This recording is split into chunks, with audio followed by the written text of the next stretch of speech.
सेनेचा वकील एकजुटीचा शिवविधी न्याय सेनेचा शिवविधी न्याय सेनेचा वकील संरक्षण कायदा झालाच पाहिजे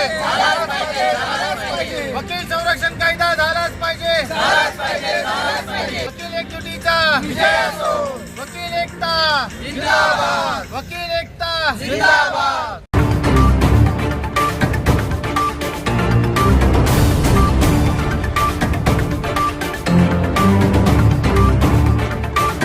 दोस्तों नमस्कार आदाब, मैं हूं नेहा सैयद और आप देख रहे हैं मीडिया पब्लिसिटी न्यूज। वकील संरक्षण कायदा झालाच पाहिजे वकील संघटनेचा वकीलों के साथ हो रहे अन्याय, मारपीट आदि को रोकना तथा वकील संरक्षण बिल पास किए जाने की मांग को लेकर शिव विधि व न्याय सेना की ओर से मुंबई के आजाद मैदान में प्रदर्शन किया गया। इस अवसर पर संगठन की ओर से वकील सुरक्षा विधेयक पास किए जाने की पुरजोर मांग की गई है। बता दें कि अभी एक सप्ताह पूर्व ही मुंबई के अंट्रॉफिल इलाके में 2 वकीलों के साथ पुलिस कर्मियों द्वारा बुरी तरह से मारपीट की गई है, जिसकी वजह से वकीलों में पुलिस प्रशासन को लेकर रोष व्याप्त है। हालांकि घटना के बाद वरिष्ठ पुलिस निरीक्षक नासिर कुलकर्णी का तबादला भी कर दिया गया है। नमस्कार, मी ॲडव्होकेट नितीश अंकुश सोनवणे, शिवविधी सेनेचा अध्यक्ष। क्या मांगनी है आप लोगों की, क्या मांग है जो आप लोग आज करने को करते हैं?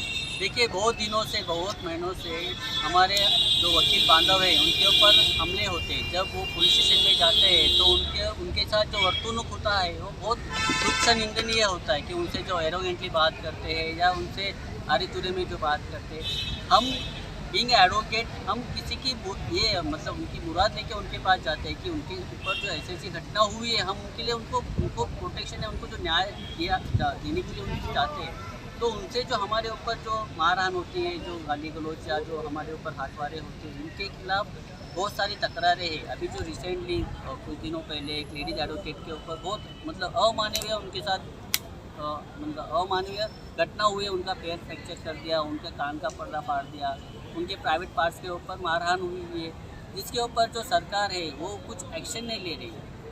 उसके बाद बहुत सारे हमने हमारे एडवोकेट बांधवों ने पहले बहुत डिमांड की है कि एडवोकेट प्रोटेक्शन एक्ट आना चाहिए, जो अभी तक इम्प्लीमेंट नहीं हो रहा है। तो आज हम जो ऑपरेशन के लिए जो बैठे हैं, यही हमारा रीज़न है कि वो एडवोकेट प्रोटेक्शन एक्ट इम्प्लीमेंट होना चाहिए। आपको राज्य सरकार की तरफ से कोई शिष्टमंडल आया, मिल के आया? किसी ने आज तक हमें पूछा नहीं, अभी तक पूछा नहीं है, कोई हमसे कांटेक्ट नहीं कर रहा है। क्यों नहीं कर रहा है ये सवाल नहीं है। हमारे देश को, हमारे जो राज्य को उप मुख्यमंत्री जो मिले हैं वो हमारा मतलब खुशनसीबी है या बदनसीबी है, समझ में नहीं आ रहा है कि वो वकील है, वो एडवोकेट है। तो हम खुशियाँ मनाए या मतलब ऐसा गम मनाए, समझ में नहीं आ रहा है कि एडवोकेट होने के बाद भी उनको समझ में नहीं आ रहा है कि एडवोकेट प्रोटेक्शन एक्ट लाना है नहीं लाना है, वो समझ नहीं। ये तो एक दिन का आपका सांकेतिक धरना है, उसके बाद आगे की क्या योजना अगर सरकार नहीं मानती आपकी मांग? देखिए, हमने इसके खिलाफ हमारी जो आज के ऊपर डिपेंड है कि हमको कैसे उनसे रिस्पांस मिलता है। आज के रिस्पांस के ऊपर डिसाइड होगा कि हमें आगे और क्या करना है। और देखिए, बहुत सारे हमने प्लानिंग करके रखी है, पर आज 5 का टाइम होने दीजिए, तो हिसाब से हम डिसाइड करेंगे। नहीं, अभी 4 दिन पहले अंटाफिल में जो वकीलों के साथ में मारपीट हुई है उसके ऊपर तुरंत रिएक्शन तो आपकी संगठन का नहीं आया, फिर आज 4 दिन के बाद में क्या ये मांगे? हमने जो रिएक्शन देना था, हम वो जो इसके ऊपर घटना बीती है, हम जाके उनसे मिले, उनसे पहले कंफर्म किया कि बाबा तुम्हारे साथ जो हादसा हुआ है, क्या हुआ, कैसे हुआ। उसके बाद हमने प्रतिक्रिया देना शुरू की। जिस तरह समाज में महिलाओं के ऊपर अत्याचार हो रहे हैं, एक महिला वकील होने के बावजूद उस महिला के साथ में बदतमीजी और दुर्व्यवहार किया गया, उसके बारे में आपका क्या कहना है? तो एक लांछनास्पद बात है, जैसे कि आपने मुख्यमंत्री है या फिर कोई भी पदाधिकारी है, जब भी कोई बात करते हैं महिलाओं के लिए करते, लेकिन अभी देखा जाए वास्तव में क्या होता है, महिला को कुछ मौका भी नहीं मिलता है अपना बात बोलने का। बात बोल रहे हैं और सामने से मारहान कर रहे हैं, और वो भी police officer, senior police officer मार रहे हैं, नासिर कुलकर्णी। और उनको मैं देखने गई वो लड़की को, तो उनको बोलते ना सर थरथरा के बात कर रही है, मीन्स उसको लगता है कोई भी आएगा मुझे अभी मारेगा। मुझे मारा क्यों, यही एक बात बताती है वो, मुझे क्यों मारा यही मुझे समझ में नहीं आया। और पूरा दिन मारते रहे, रात को उसको एक कमरे में बंद किया, बंद करने के बाद वो बेहोश हो गई और उसने लिटरली बोलते ना कि बेशुद्ध हो गई और उसके बाद भी उन्होंने मारना बंद नहीं किया। तो उसको जाके नासिर कुलकर्णी ने दोनों कान के ऊपर 3-4 बार थप्पड़े मारे और उनका अभी कल परसों गए थे हम, तो मेडिकल रिपोर्ट में आया कान का पर्दा फट गया है। तो इतना अमोनिश, जैसे कि आम पब्लिक हाथ लगाता है तो अत्याचार का केस दर्ज करते हैं, तो अंडर 353 क्यों लगाते हैं? उनके पास जाके उसने अर्जी मांगने के लिए गई थी, लेकिन उसने सुना नहीं, उल्टा मारहान किया। ये कैसे है? ये लांछनास्पद है, कुछ नहीं है। एक एडवोकेट के ऊपर जैसे कि अत्याचार हो रहा है, तो मैं तो बोलती हूँ ये सरकार को खुद को समझना चाहिए। अपने भाई बहन के ऊपर, बहनों के ऊपर होता तो क्या करते थे?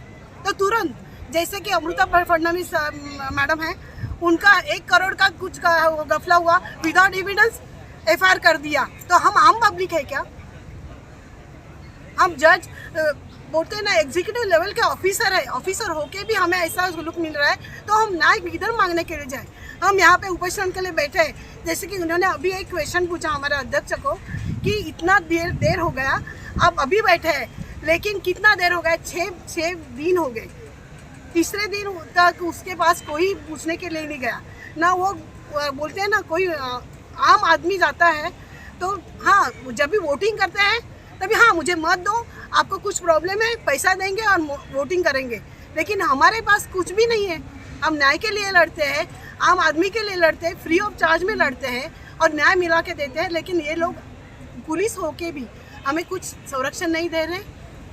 पुलिस नहीं होते तो हमारे पास, बोलते हैं ना, हमारे पास ही आते हैं ना केस दर्ज करने के लिए। आपके आफ्टर ऑल बेल मिलना है तो हमारे पास ही आएंगे ना। अभी वो लोग किधर जाएंगे? उनको तो FIR होना ही चाहिए उनके खिलाफ। ये बोलते हैं ना, नराधम है, राक्षस है पुलिस और के जो ऊपर। वहाँ का जो सीनियर था नासिर कुलकर्णी, हाँ। उसका तबादला कर दिया गया, उस बारे में क्या कहना तबादले चाहिए? से क्या, एक कुर्सी से वो कुर्सी पे गए, लेकिन उसका मेंटली जो टॉर्चर है वो छूटेगा क्या? नहीं होगा ना। हिंसा तो करता ही रहेगा वो। ऐसे आदमी को घर में कैसे, उसके जो फैमिली मेंबर है वो कैसे टॉर्चर करता होगा फैमिली मेंबर को? तो अपने आप समझ में आता है, मानसिक संतुलन ही नहीं है उनका, इसलिए ऐसा गंदे तरह से मारा गया है। आपके मुताबिक किस तरह की कार्रवाई होनी चाहिए थी? FIR होना चाहिए उसके ऊपर, अरेस्ट होना चाहिए और उसको सस्पेंड करना चाहिए बस।